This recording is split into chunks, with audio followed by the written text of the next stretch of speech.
Hare Krishna. Is the Mahabharata a myth or history? We are sometimes confronted with questions like, did the Mahabharata really happen? Did Krishna really appear? Was the Bhagavad Gita actually spoken? When you're faced with such questions, how would you answer them?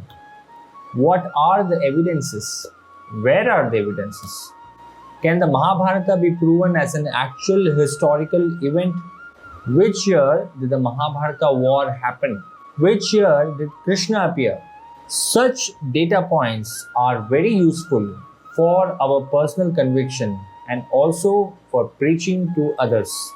Myself, Chakrapani Das, in spite of having the profile of a software engineer in a reputed IT company, I gave up this job to serve as a brahmachari in the war-affected regions of Sri Lanka.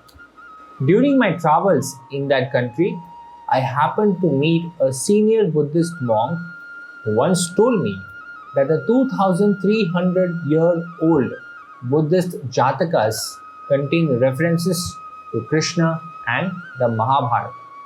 My personal conviction was that if the Buddhists had accepted Krishna as historical and the Mahabharata as historical, then there must be evidences from other areas, and thus I started my independent research on understanding the historical evidences of Krishna and the Mahabharata from multiple branches of knowledge, including archaeology, epigraphy, numismatics, ethnography, Vedic literatures, Buddhist literatures, foreign evidences, and much more.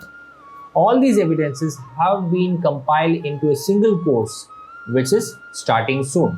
The underwater excavations near the city of Dwarka have proven that an entire city remains submerged below the seas. How can this be reconciled with the shastras? Please register with the link given in this video so that you may understand the hidden history of ancient India. You don't want to miss this. Hare Krishna.